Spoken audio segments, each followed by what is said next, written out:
अनुज का भी 5 साल का दर्द आया सामने। आज भी रोम रोम में बसी है अनुपमा। नमस्कार दोस्तों, स्वागत है आपका आपके अपने चैनल हंग्री स्पिरिट्स में। हंग्री स्पिरिट्स देख रहे सारे दर्शकों का मैं अंजू शर्मा दिल से स्वागत करती हूँ। आज अनुज का दुख देख के, अनुज की तकलीफ देख के, जो उसको 5 सालों में हुई, सच में मन भरा है। कितना उसने अपने आप को बदलने की कोशिश की, कितना उसने अपने आप को उस सिचुएशन से भगाने की कोशिश की, मगर वही बात है जो श्रुति ने कही कि 26 साल का प्यार ऐसे ही थोड़ी चला जाता है। क्या हुआ था ऐसा?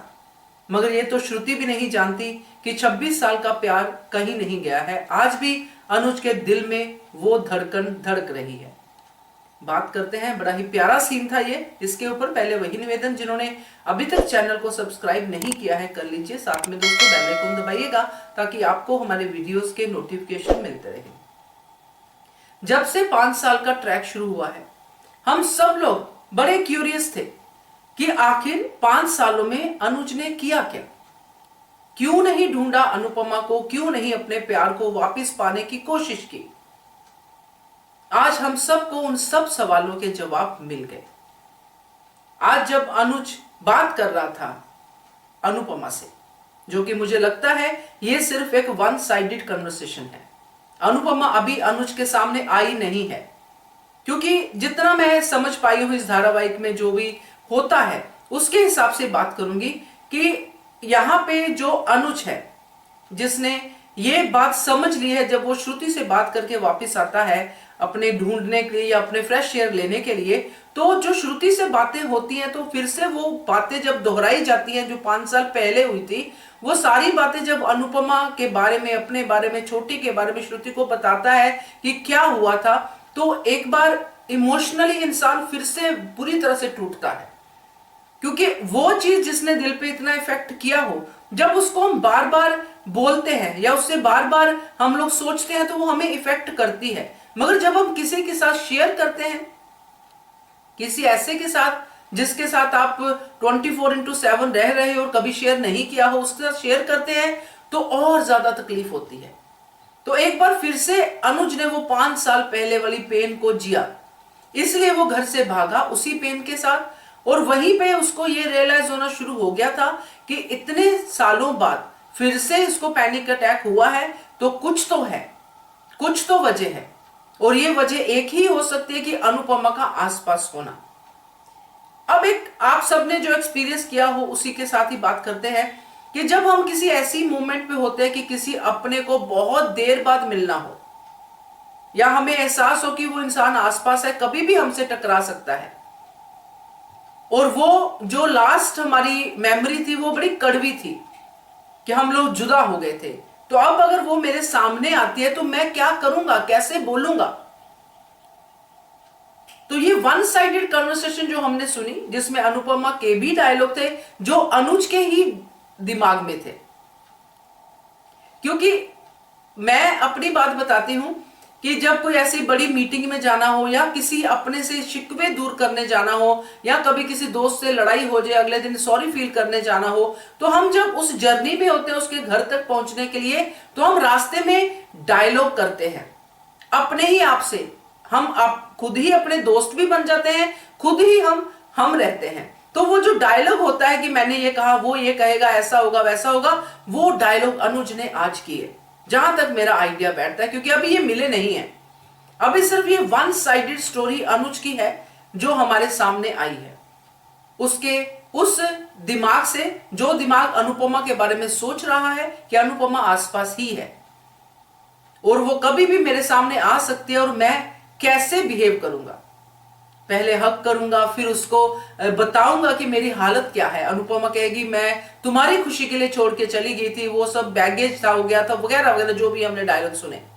मगर ये वन साइडेड जो हमने सुना है अनुज का, इससे एक चीज तो पूरी तरह से क्लियर है कि अनुज के दिल में आज भी अनुपमा वैसी की वैसी ही है।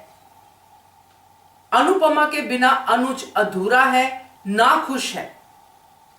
सब लोग, हम सब बोल रहे थे, हम सब कमेंट में हम लोग भी, मैं भी, सब बातें कर रहे थे कि ओवर एक्टिंग हो रही है, ये हो रहा है, वो हो रहा है। मैंने बीच में जिक्र भी किया था कि कभी कभी हम अपनी चीजों को छुपाने के लिए, अपने दुखों को छुपाने के लिए कुछ ज्यादा करते हैं, ज्यादा हंसते हैं, ज्यादा चीजों को जोर जोर से बोल के हम अपने अंदर की पीड़ा को दबा रहे होते हैं।